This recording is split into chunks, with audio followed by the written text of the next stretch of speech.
문제의식이 있어야 합니다. 왜냐하면 변화와 성장은 문제의식에서부터 시작되는 것이기 때문입니다. 여러분, 문제의식이라는 게 뭘까요? 문제의식은 우리가 어떤 대상을 바라보면서 그 대상의 문제가 무엇인지 그 본질을 예리하게 파악하는 것이다라고 정의해 볼 수 있습니다. 우리가 아무렇지 않게 평소에 지나쳤던 그것을 새로운 시각으로 바라보는 것이죠. 겉으로 드러나는 그 현상, 그것만을 바라보면서 그냥 이건 원래 이랬던 거야 라고 가볍게 지나치는 것이 아니라 뭐가 문제지? 도대체 무엇에서부터 잘못된 것이지? 이런 질문을 던지는 태도를 갖는 것, 이것이 바로 문제의식을 가지는 것이다 이야기를 할 수가 있습니다. 우리 아이들이 저를 보면서 아빠는 못생겼어 이야기를 해요. 그러면 저는 고민하는 거죠. 나는 정말 못생긴 것일까? 문제의식을 가지는 거죠. 거울을 보는 것입니다. 그리고 주변에 수소문을 하는 것입니다. 아내한테 물어봅니다. 저는 정말 못생겼습니까? 그렇습니다. 대답을 듣습니다. 그러면서 이제 개선 방향을 찾아가는 거죠. 여러분, 여러분 뉴턴이 사과나무에서 떨어지는 그 사과를 보고 아무런 문제의식 없이 그냥 지나쳤다면 만류인력의 법칙을 발견할 수가 없었을 거예요. 뉴턴뿐만 아니라 인류 역사상 일어났던 많은 발명이나 발견들, 대부분 이런 문제의식을 통해서 시작된 경우들을 심심치 않게 보게 됩니다. 우리나라 영화 감독 중에 봉준호 감독을 제가 좀 좋아합니다. 봉준호 감독을 좋아하는 이유는 그 감독이 문제의식을 가지고 있기 때문이에요. 아카데미상 받은 영화 기생충이라는 영화, 좋은 평가를 받았던 이유가 뭘까요? 한국이라는 나라가 가지고 있는 이 양극화와 빈부격차의 문제, 그것에 대한 문제의식을 가지고 굉장히 한국적인 색채를 사용을 해서 모든 사람이 보편적으로 그 문제의식을 느낄 수 있도록 만들었기 때문이에요. 거기에 대단한 것이 있는 거죠. 아카데미 시상식이 있었을 그 어간에 이 봉준호 감독이 미국에 있는 어떤 매체와 인터뷰했던 그 내용이 굉장히 큰 이슈가 된 적이 있었죠. 아마 기억하시는 분들 계실 텐데요. 이 봉준호 감독이 어떤 미국 기자가 질문을 한 거예요. 한국 영화가 지난 20년 동안 국제적으로 굉장히 큰 영향을 미쳤는데 왜 지금까지 단 한 작품도 오스카 후보에 오르지 못했습니까? 질문하는 거예요. 근데 그때 봉준호 감독이 뭐라고 대답했습니까? 오스카는 국제영화제가 아니다. 이건 로컬이다. 이야기를 했던 거죠.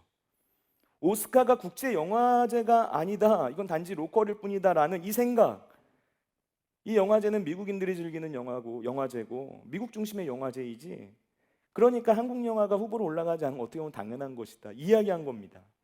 이 봉준호 감독이 가지고 있는 일반적인 그 사고를 뒤집는 생각, 그 문제의식, 그것이 있었기 때문에 할 수 있는 대답이었다는 것이죠. 여러분, 제가 이 봉준호 감독이 했던 이 로컬 발언, 이야기를 딱 듣고서 이 사람은 진짜 보는 관점 자체가 다르구나 이런 생각을 했었어요. 그냥 그러려니 하면서 지나칠 수 있는 어떤 사건이나 현상을 다른 관점으로 볼 수 있는 태도를 가지고 있었다는 것입니다. 여러분, 올바른 문제의식을 가지고 있어야 그 문제의식에서부터 어떤 문제들을 해결할 수 있는 거예요. 올바른 문제의식. 그래서 이것이 바로 가장 중요한 핵심이라고 말할 수 있습니다. 그래서 오늘의 첫 번째는 뭐냐면요, 올바른 문제의식을 가져야 한다는 거예요. 올바른 문제의식을 가져야 된다. 여러분, 이 시대의 교회와 그리스도인들이 가지고 있는 안타까움은 뭐냐면 그 문제의식을 잃어버렸다는 것에 있습니다. 문제의식이 없다라는 것은 뭐냐면 이건 분명 문제가 되어야 하는 일인데 문제가 없는 것으로 받아들이는 것을 의미하는 거예요. 이 시대 교회가 직면해 있는 그 현실들을 바라보면서 우리 자신에게, 그리고 이 시대의 교회를 향해서 우리의 문제가 무엇인지를 질문을 던지지 않고 있다라는 것이죠. 마가복음 9장에서 한 아버지가 자기 아들이 귀신이 들려서 고통받고 있다면서 그 귀신을 쫓아내달라고 예수님을 찾아오는 장면이 나와요. 그런데 그곳에 예수님은 없고 제자들만 모여 있었던 거죠. 그래서 급한 대로 제자들에게 이 귀신을 좀 쫓아내달라고 부탁합니다. 그때부터 어떻게 해서든지 이 제자들은 그 귀신을 쫓아내려고 갖은 노력을 다했을 거예요. 최선을 다했을 것입니다. 그런데 귀신을 쫓아내지 못했죠. 그런데 잠시 후에 예수님께서 오셔서 그간의 사정을 듣고 귀신에게 명령하십니까? 말씀하십니까? 단 한 번에 귀신이 쫓겨나가는 거예요. 그 일이 있고 나서 제자들이 어떻게 반응을 했는가? 우리는 이 제자들의 반응에 주의를 기울여 봐야 합니다. 마가복음 9장 28절 말씀, 우리 다 같이 한번 읽어볼게요. 마가복음 9장 28절 말씀입니다. 집에 들어가심에 제자들이 조용히 묻자오되 우리는 어찌하여 능히 그 귀신을 쫓아내지 못하였나이까. 아멘. 여러분, 제자들이 이 모든 사건들이 마무리된 다음에 예수님과 함께 집에 들어갔어요. 그때 예수님께 조용히 묻는 거예요. 예수님, 우리는 왜 그 귀신을 쫓아내지 못한 것입니까? 우리는 왜 그 귀신을 쫓아낼 수 있는 능력을 가지지 못했던 것입니까? 우리의 문제가 뭡니까? 예수님께 물어본 것입니다. 제자들이 이 질문을 던진 거죠. 그 질문에 대하여 예수님이 뭐라고 대답하십니까? 곧 이어서 29절 말씀 다 같이 읽습니다. 이르시되 기도 외에 다른 것으로는 이런 종류가 나갈 수 없느니라 하시니라. 아멘. 여러분, 이 말씀 속에서 이 시대 교회와 그리스도인들이 가지고 있는 근본적인 문제, 그것이 무엇인지 느껴지십니까? 여러분, 그 문제가 뭘까요? 기도하지 않는다는 것, 그것이 문제처럼 느껴집니까? 여러분, 아닙니다. 그보다 더 근본적인 문제를 발견할 수 있어요. 지금 예수님께서 제자들에게 기도 외에 다른 것으로는 이런 종류가 나갈 수 없느니라라고 말씀하셨어요. 이것은 제자들이 물은 질문에 대해서 답을 주신 것입니다. 그런데 이 답을 제자들이 무엇을 통하여 듣게 되었는가? 제자들이 예수님께 질문을 했기 때문에 듣게 된 거예요. 예수님, 우리는 왜 그 귀신을 쫓아내지 못했습니까? 라고 질문을 한 것입니다. 문제의식을 가지고 물어본 것이죠, 예수님께. 우리에게는 왜 예수님께서 행하셨던 것 같은 그런 놀라운 일들이 일어나지 않는 것입니까? 이 생각을 했다는 거예요. 지금 우리에게 어떤 문제가 있다라는 것을 인식한 것입니다. 예수님의 모습과 우리의 모습을 비교해 봤더니 우리에게는 뭔가 그 일이 일어나지 않는다. 그렇다면 우리에게 어떤 문제가 있구나, 이것을 느꼈다는 거예요. 그래서 예수님께 진지하게 물어본 것입니다. 그랬기 때문에 답을 얻을 수 있었다는 거예요. 여러분, 성경에 나오는 선지자들은 바로 이런 문제의식을 가지고 있는 사람들이었어요. 오늘 우리가 읽은 이 말씀을 기록한 하박국 선지자 마찬가지였습니다. 오늘 본문을 기록한 이 하박국 선지자가 왜 기도를 했는가? 왜 이 책을 쓰게 되었는가? 이것은 그가 깊은 문제의식을 가지고 있었기 때문이었어요. 여러분, 하박국 선지자가 활동할 그 당시에 이 북이스라엘 나라는 이미 아수르에 의해서 멸망을 당한 상태였습니다. 그리고 남왕국 유다의 그 운명 역시 정말 풍전등화와 같은 그런 상황에 처해 있었어요. 밖으로는 바벨론과 애굽이라는 나라가 점점 더 큰 힘을 발휘하고 있는 상황이 되었고, 이 바벨론이라는 나라는 특별히 강한 군사력을 바탕으로 해서 언제든지 이 남유다 왕국을 무너뜨릴 수 있는 그런 상황에 처해 있었다라는 것이죠. 거기에다가 나라 안으로는 타락한 왕들의 폭정과 불의로 인해서 그 나라에 있는 많은 백성들이 정말 깊은 신음 속에 호소하고 있는 상황이었습니다. 이런 시대적 배경 가운데서 하박국이 문제의식을 가지고 하나님께 끊임없이 질문하는 내용이 이 하박국서 안에 기록되어 있어요. 어떤 질문을 합니까? 하나님, 이 유다라는 나라에 지금 죄악이 관영하고 수많은 부패가 가득하고 있는데 하나님께서는 왜 이 유다 나라를 가만히 두십니까? 왜 그 불의한 자들이 득세하고 있는 이 현실에 개입하시지 않는 것입니까? 질문하는 것입니다. 하나님, 도대체 왜 가만히 있는 거예요? 이 질문에 대한 하나님의 대답이 하박국서 1장에 기록되어 있어요. 하나님의 대답, 내가 이 유다의 죄악을 반드시 징벌할 것이다 라는 것이었어요. 하나님께서 갈대아 언어를 쓰는 사람들, 다시 말해서 이 바벨론이라는 이방 민족을 일으키셔서 유다 나라를 징벌할 것이다 말씀하셨다는 거예요. 그런데 하박국이 이 말씀을 듣고, 하나님의 이 대답을 듣고 마음이 심란해져요. 또다시 문제의식이 생겨서 하나님께 질문을 하는 것입니다. 무슨 질문을 합니까? 하나님, 우리가 아무리 죄인이어도 그래도 하나님의 선택받은 백성인데 어떻게 우리보다 더 악한 저 바벨론 민족들, 저 이방 민족들을 들어서 우리를 징벌하신다 말씀하실 수 있습니까? 왜 더 악한 사람들을 들어서 악하다 말하는 우리를 치시는 것입니까? 이거는 말이 안 되는 것입니다. 하나님께 질문하는 거예요. 하박국이 그 성루 높은 곳에 올라가서 하나님께서 무슨 말씀을 하시든 내가 기다려서 듣겠다 라는 그런 태도를 가지고 하나님의 대답을 듣는 장면이 하박국서 2장에 나와요. 바벨론 역시 치욕을 당하게 되는 날이 올 것이다.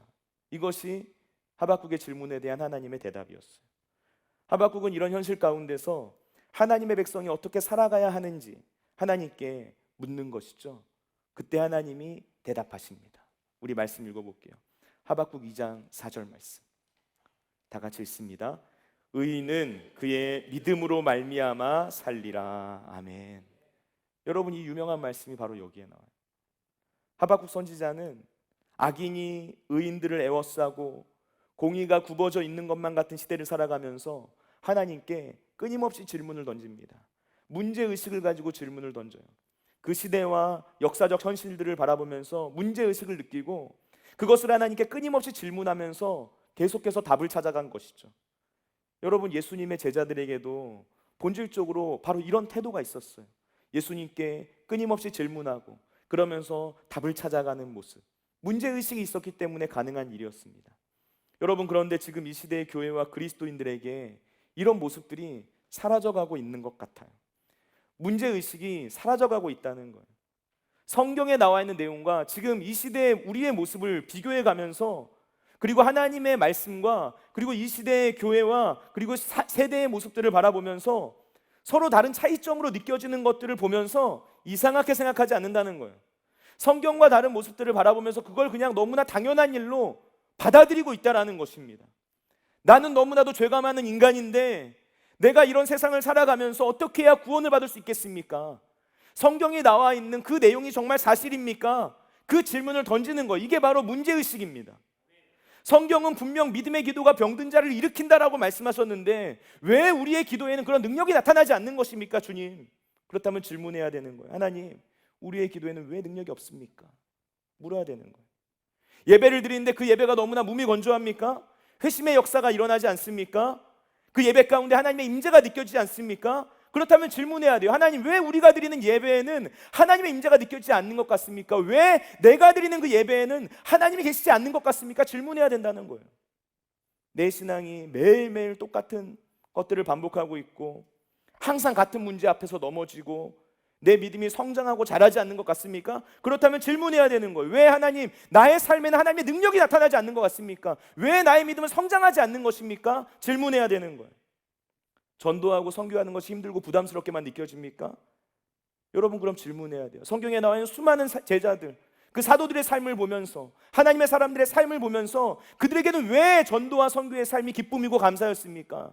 그들에게는 무엇이 있었기에 그런 일들이 일어났습니까? 근데 왜 나의 삶에는 그것이 기쁨이 되고 감사가 되지 않고 부담스러운 일만 되는 것입니까? 질문해야 된다는 거예요. 문제의식을 느껴야 합니다. 여러분, 이 시대의 교회를 품고 질문해야 돼요. 초대교회에 일어났었던 그 폭발적인 부흥의 역사가 지금 왜 이 시대에는 보이지 않는 것입니까? 오순절 마가의 다락방에 일어났었던 그 성령의 강력한 임재하심이 왜 지금 이 시대 가운데 느껴지지 않는 것입니까? 질문해야 되는 거예요. 나라와 민족을 품고 질문해야 돼요. 하나님, 점점 더 죄악이 만연해져만 가는 이 시대 가운데서 어떻게 하면 우리나라가 하나님의 선교의 도구로 계속해서 쓰임받을 수 있겠습니까? 물어봐야 되는 거예요. 여러분, 이런 문제의식을 가져야 합니다. 우리 안에 이런 문제의식이 생기게 되었을 때 그것을 놓고 기도하게 되는 거예요.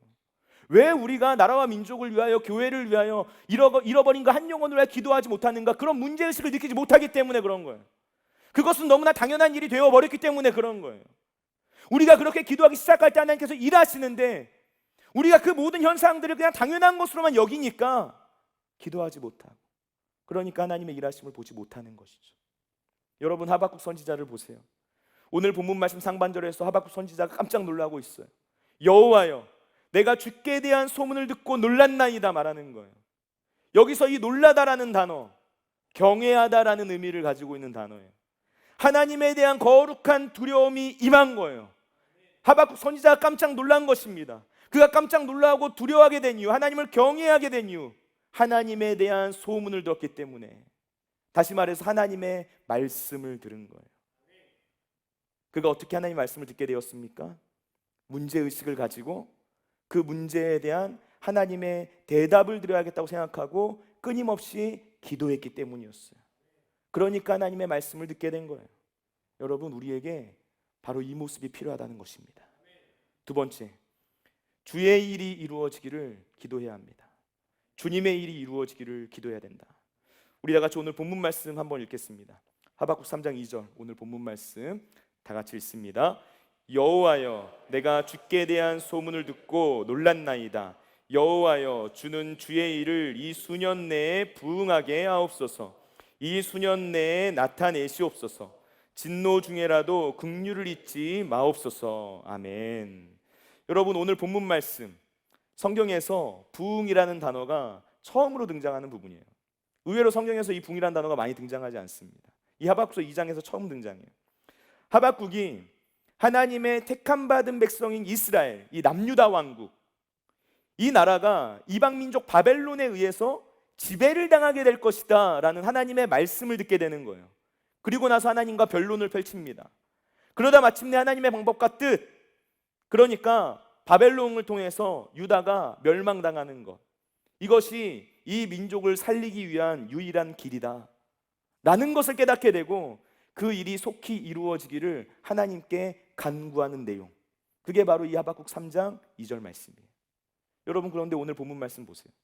지금 하박국 선지자가 기도한 내용이 뭡니까? 여호와여, 주는 주의 일을 이 수년 내에 부흥케 하옵소서라고 기도하고 있어요. 여러분, 이 구절 우리 한국교회가 예전에 성장의 패러다임에 갇혀 있었을 때, 그때 교회들이 부흥회 때 많이 사용했던 성경 구절이, 예배당 안에 큰 현수막 걸어놓고 이 말씀 탁 걸어놓고 부흥에 대하여 이야기한 거죠. 그때 이야기했던 부흥의 개념은 뭡니까? 교회가 성장하는 것이죠. 교회 성장. 여러분, 그러나 엄밀하게 말해서 이 말씀에서 이야기하는 부흥은 그것 자체가 아닙니다. 오늘 말씀을 잘 보시기 바랍니다. 지금 선지자가 어떤 일이 이루어지게 해달라고 기도하고 있는가? 주의 일을 부흥케 해달라고 기도하고 있는 거예요. 그러니까 이 말씀은 지금까지 하나님께서 행하셨던 그 일을 하나님께서 계속하여 행하게 해달라고 기도하고 있는 것입니다.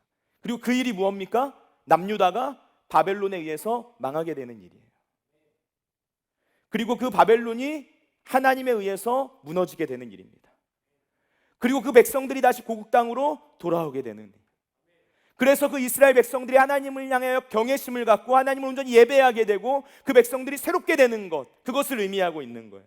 하박국은 지금 그 기도를 하고 있는 거예요. 주님께서 하셨던 그 일 계속해서 이루어 주옵소서. 그걸 놓고 간구하고 있는 거예요. 여러분, 그러니까 부흥이란 뭡니까? 하나님이 하시고자 하는 그 일이 일어나는 거예요. 주님의 일이 시작되는 것. 이것이 바로 부흥의 정의예요. 여러분, 우리가 기도할 때 왜 기도 응답을 못 받습니까? 그것은 나의 일을 부흥케 해달라고 기도하기 때문이죠. 철저하게, 때로는 은밀하게 이기적인 목적과 동기를 가지고 내 것을 이루어 달라고 기도하기 때문이죠. 그래서 하나님께서 그 기도 들어주지 않는 거예요. 말씀 읽어볼게요. 야고보 4장 2절과 3절 말씀입니다. 다 같이 읽습니다. 너희가 얻지 못함은 구하지 아니하기 때문이요 구하여도 받지 못함은 정욕으로 쓰려고 잘못 구하기 때문이라. 아멘. 여러분, 지금 야고보가 말하고 있어요. 우리가 기도해도 얻지 못하는 이유가 무엇인가? 우리는 왜 하나님의 축복을 받지 못하는가? 구하지 않기 때문이다. 기도하지 않기 때문이다. 기도하지 않았기 때문에 받지 못하는 것이다. 그런데 나는 열심히 기도합니다. 분명 최선을 다해서 기도했어요. 그런데 못 받았어요. 기도가 응답되지 않아요. 그걸 왜 그런 것인가? 기도해도 받지 못하는 이유는 정욕으로 구하기 때문이다. 이기적으로 쓰려고 잘못 구했기 때문이다. 이야기하고 있는 것입니다. 여러분, 우리는 나의 소원과 나의 계획이 이루어지는 것이 성공이고 응답이라고 생각합니다. 그러나 하박국은 그것이 아니라는 것을 깨닫게 된 거예요. 하박국서 전반부에서 선지자가 하나님께 계속해서 변론하시 따지고 질문했던 이유가 뭡니까? 하나님의 생각과 내 생각이 다른 거예요. 그래서 질문한 거예요. 하나님의 계획과 내가 원하는 계획이 다른 거예요. 그래서 묻는 것입니다. 그래서 하나님께 계속해서 하박국이 질문을 던졌던 거예요. 그러다가 하박국이 결국 생각을 바꾸게 되는 것이, 내 생각보다 하나님의 생각이 더 크구나. 내 계획보다 하나님의 계획이 더 완전하구나. 이것을 깨닫게 된 거예요. 그래서 여호와여, 주는 주의 일을 이 수년 내에 부흥케 하옵소서라고 기도할 수 있게 된 거예요. 당시 유다의 상황, 절망적이고 미래가 보이지 않아요. 그러나 그 가운데서 하나님의 뜻이 이루어지기를 갈망하고 있는 것이죠. 하나님께서 하나님의 뜻을 이루어 가시는 것이 부흥이기 때문에 그 사실을 알고 그것을 놓고 기도하고 있는 거예요. 여러분, 우리가 기도할 때 모든 일들이 내가 기도한 대로 흘러가지 않아요. 뜻이 하늘에서 이루어진 것 같이 땅에서도 이루어진다는 게 나의 뜻이 이 땅 가운데 이루어지는 것이 아니라는 것, 우리는 이것을 기억해야 합니다. 내 뜻이 이루어지는 게 아니에요. 하늘의 뜻이 이루어지는 거예요. 하나님의 뜻이 이루어지는 것입니다. 여러분, 그래서 우리가 하나님께 기도하더라도 때로는 내가 이해하기 어려운 형태로 우리의 상황들이 펼쳐질 수 있는 거예요. 가장 대표적인 인물이 누굴까요? 요셉이란 사람입니다. 요셉을 향한 하나님의 뜻 너무나 분명하죠. 그 요셉 한 사람을 통하여서 하나님의 놀라운 뜻이 이루어질 것을 꿈을 통해서 알려주셨어요. 그런데 그 뜻이 이루어지는 과정이 어땠습니까? 만약 여러분이 요셉이라고 생각하세요. 내가 요셉이라고 한번 생각해 보세요. 그 인생의 과정에서 하나님의 뜻이 무엇인지 과연 짐작이나 할 수 있었겠는가? 도무지 사람의 머리에서는 생각할 수 없고 계획할 수 없고 예측할 수 없는 일들이 그 삶 가운데 펼쳐졌다는 것이죠. 형들이 요셉을 미워합니다. 그래서 그를 오해하고 그를 모함해요. 그래서 요셉이 죽음의 위기를 넘기게 돼요. 뭔가 죽을 고비를 넘겼다 싶었는데 내 의지와 전혀 상관없이 강제로 애굽의 노예로 팔려가게 돼요. 애굽에서는 주인 보디발의 아내가 성적인 유혹을 하는 거예요. 그래도 내가 하나님의 말씀 앞에 바로 세워져야 되겠다 생각해서 그 성적인 유혹을 이겨냅니다. 그런데 어떤 결과가 펼쳐집니까? 성범죄자로 누명을 쓰고 감옥에 갇히는 거예요. 도대체 이 한 사람의 인생이 이렇게까지 망가질 수 있을까? 생각이 들 정도죠. 바닥에 내리꽂히는 거예요. 이런 상황에서 하나님의 뜻이 어떻게 이루어지는 것인가 여러분 짐작이나 할 수 있었겠습니까? 사람의 시각으로 보면 요셉이라는 사람의 운명을 쥐고 있는 존재는 어떤 사람처럼 느껴져요. 어렸을 땐 아버지가 그 인생의 운명을 쥐고 있는 것처럼 보여요. 조금 시간이 지나니까 형들이 요셉의 운명을 움켜쥐고 있는 것처럼 보여요. 근데 조금 더 뒤에 보니까 애굽의 노예로 팔려갔더니 그 집의 주인 보디발이 내 인생의 운명을 움켜쥐고 있는 것처럼 보여요. 감옥에 갔더니 정치범으로 들어왔던 술 맡은 관원장이 나를 이 감옥에서 꺼내줄 수 있을 것만 같은 그런 구원자처럼 느껴지는 거예요. 사람의 시각에서는 끊임없이 어떤 사람이 보이는 것이죠. 그 사람이 내 인생을 뭔가 변화시켜 줄 수 있을 것만 같은 그런 존재로 느껴지는 거죠. 그러나 성경은 뭐라고 말합니까? 사람의 눈에 보이지 아니하시는 하나님이 그 요셉의 인생을 이끌고 계셨다. 그 요셉의 인생의 주도권을 쥐고 계셨다. 합력하여 선을 이루게 하셨다 말하고 있다는 거예요. 여러분, 하나님의 뜻은 분명합니다. 하지만 우리는 그 뜻이 무엇인지를 알지 못해요. 세상에서 우리는 눈에 보이는 사람들을 바라보면서 그 앞에서 때로 두려움을 느껴요. 내 가족이 내 인생을 결정할 것 같아요. 내가 이길 수 없는 그 존재가 내 인생을 책임질 것 같아요. 내 인생의 운명을 결정지을 것 같아요. 직장에 있는 상사가 내 인생의 운명을 쥐고 있다고 느껴져요. 지금 내가 만나고 있는 이 사람이 내 인생의 전부인 것 같아요. 그래서 그에게 운명을 걸려고 해요. 그러나 여러분, 그런 식으로 사람의 눈치를 보면서 사람이 하는 작은 말 한마디에 오락가락하면서 그것에 온 신경을 집중하면서 살아가는 것, 절대로 하나님의 뜻을 이룰 수 있는 인생은 아니에요. 우리가 믿음의 눈을 뜨게 되면 알게 되는 거예요. 내 인생의 운명을 결정하시는 분이 하나님이시구나. 이것을 깨닫게 되는 거예요. 저 사람이 아니구나. 저 사람이 아니구나. 내가 두려워했던 이 사람이 아니었구나. 하나님이시구나. 내 인생은 하나님의 손에 달려있구나. 이것을 알게 되는 것이죠. 여러분, 하박국 선지자가 바로 그 믿음을 가지게 된 거예요. 의인은 믿음으로 말미암아 살리라. 그래서 그 믿음을 가지고 기도하는 거예요. 주의 일을 이 수년 내에 부응케 하옵소서. 하나님께서 원하시는 그 일을 행하여 달라고 간절히 기도하는 거예요. 그리고 더 이상 하나님께서 하신 그 일에 대해서 시비를 걸거나 따지지를 않습니다. 자신의 조국 그 유다가 바벨론으로부터 멸망당하지 않기를 기도하지 않았다는 거예요. 이 나라를 하나님께서 보호해 주시라고 기도하지 않았다는 거예요. 그 바벨론이란 악한 나라를 하나님께서 심판해 달라고 기도하지 않았다는 거예요. 그때부터 이 하박국의 마음 가운데는 하나님을 향한 확신이 생겼던 것이죠. 하나님이 하시는 그 일은 항상 옳다. 주님의 뜻이 이루어질 때 하나님의 그 놀라운 역사가 완전해진다. 하나님의 그 일하심이 시작될 때 우리의 삶 가운데, 이 나라 가운데 하나님의 승리가 시작된다. 여러분, 하박국은 그 사실을 믿었던 거예요. 세 번째, 부흥을 갈망하며 기도해야 한다는 것입니다. 여러분, 하나님께서 일으키시는 부흥은 때로는 우리의 생각과 전혀 다른 것일 수 있어요. 때때로 부흥은 우리에게 너무나 당혹스러운 현실로 다가올 수 있습니다. 이해되지 않는 일일 수 있어요. 내가 받아들이기 힘든 현실일 수 있습니다. 때로는 부담스럽고 때로는 두렵게 느껴지는 어떤 사건일 수 있어요. 그러나 결국 하박국이 고백했듯이 부흥은 반드시 일어나야만 하는 하나님의 뜻이라는 것이죠. 여러분, 이 부흥이라는 말에는 새롭게 하다, 다시 살아나게 하다라는 의미가 담겨져 있어요. 하박국은 이 유다가 새롭게 될 것을 갈망하고 기도했어요. 선지자는 부흥이라는 것은 인간의 손에 의해서 인위적으로 만들어지는 것이 아니라 하나님의 손에 의해서 이루어지는 일이다 라는 사실을 믿었기 때문에 부흥을 위해서 하나님께 기도하기 시작했다는 거예요. 여러분, 지금 이 시대에도 부흥이 필요합니다. 죄 가운데 빠져 죽어가는 영혼들이 있기 때문에, 하나님을 모른 채 헤매고 있는 인생들이 있기 때문에 부흥이 필요한 거예요. 그들을 향한 하나님의 뜻이 이루어져야만 하는 것입니다. 하나님께서 인간의 역사 속에 개입하셔서 하나님의 살아계심을 드러내시는 그런 하나님께서 일으키시는 부흥이 필요하다는 것이죠. 여러분, 이 마틴 로이드 존스 목사님이 부흥에 대하여서 정의한 내용이 있어요. 부흥이란 무엇인가? 부흥의 목적은 뭔가? 두 가지로 정리를 하셨어요. 첫 번째는 뭐냐면, 교회를 다니는 신자가 새로운 수준의 경험과 이해를 통해서 각성하게 되는 것이다.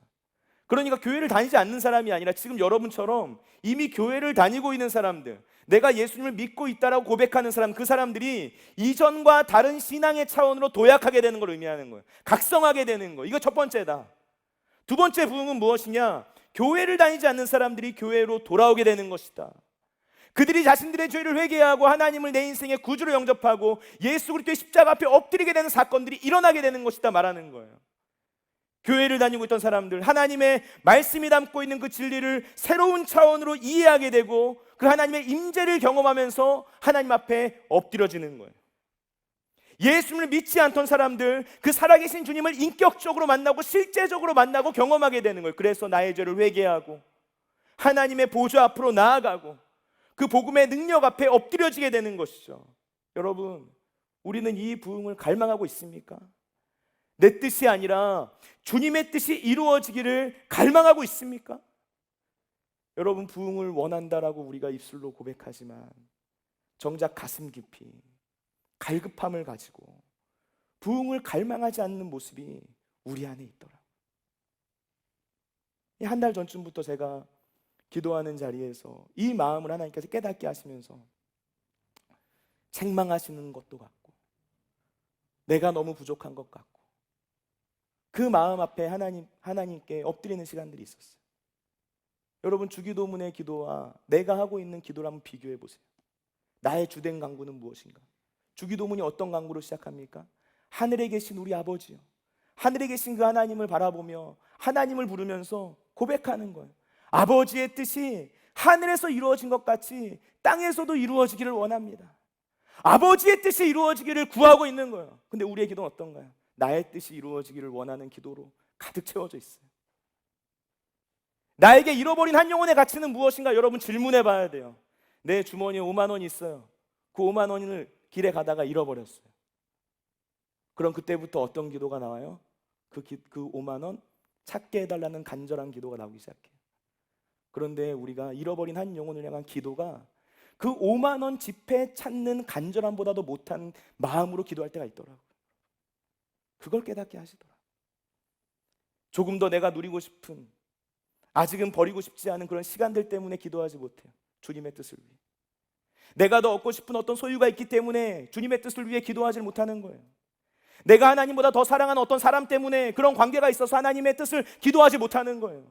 그것 때문에 부흥을 놓고 구하지 않게 되는 거예요. 여러분, 우리가 나의 삶과 이 시대와 세대와 나라와 민족과 열방 가운데 하나님의 뜻이 이루어지기를 동의하면서 기도하지 않은 채로 머물러 있어서 안 된다는 거예요.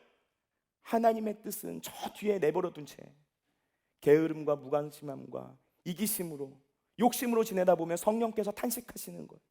하나님께서 슬퍼하시는 것입니다. 그렇게 이 시대 가운데 기도가 사라지고 성령이 소멸되고 죄가 만연하기 시작하면 하나님께서 일하시기 시작해요. 어떤 일을 시작하십니까? 유다 나라가 바벨론에 의해서 나라를 잃게 돼요.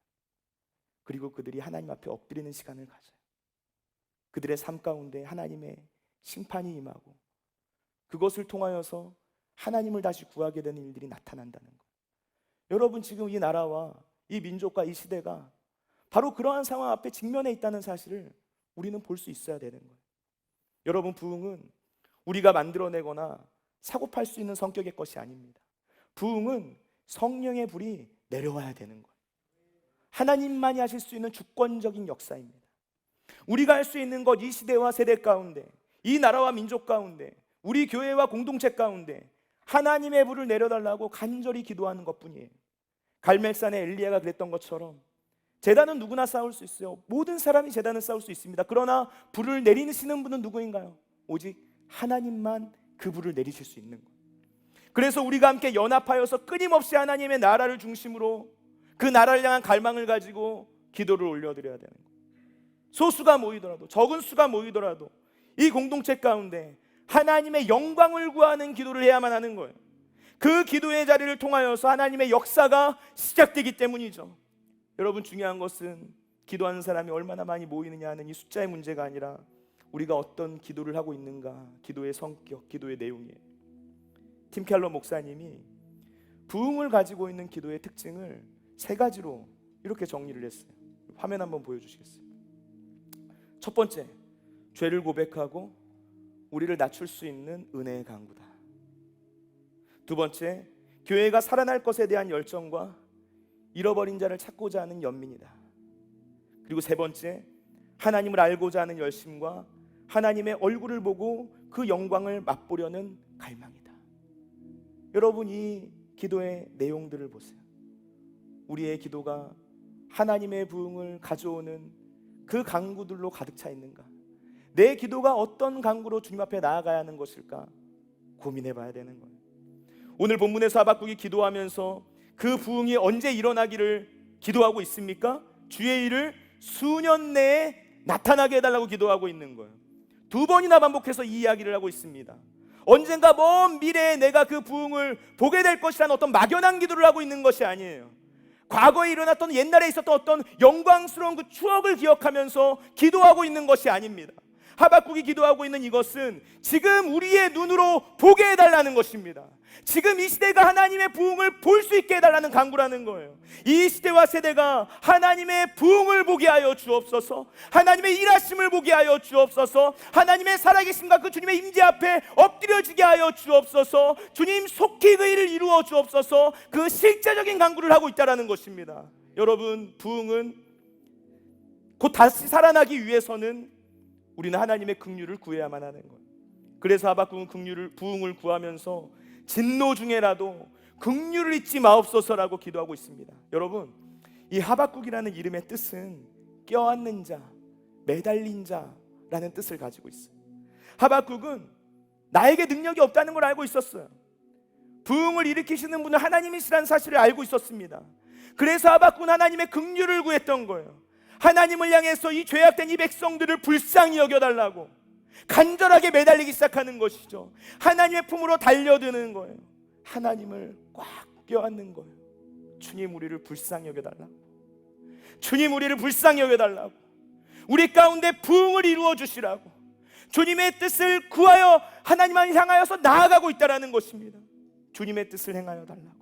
그래서 이 백성이 다시 살아나게 해달라고 간절히 기도하는 거예요. E.M. 바운주가 기도의 능력이라는 책에서 이런 말을 했어요. 오늘날 교회가 필요로 하는 것은 새로운 조직이나 기발한 방법이 아니라 성령께서 쓰실 수 있는 사람이다. 성령님은 방법을 통해 흘러나오지 않고 사람을 통하여 역사하신다. 그것도 기도의 사람에게 기름을 부으신다. 하나님의 부흥을 갈망하는 사람, 나의 뜻이 아니라 주님의 뜻을 구하면서 부흥을 일으키는 기도를 올려드릴 수 있는 사람, 오직 하나님의 긍휼을 구하면서 주님의 품으로 달려들어 주님을 꽉 끌어안는 사람, 이 시대와 세대 가운데 성령께서 기름 부어 사용하시기를 원하는 바로 그 한 사람, 저와 여러분이, 그리고 우리 공동체가 바로 그 사람이 되시기를 예수님의 이름으로 축원을 드립니다. 우리 공동체 가운데 바로 그런 기도가 시작될 수 있기를 간절히 예수님의 이름으로 축원을 드립니다.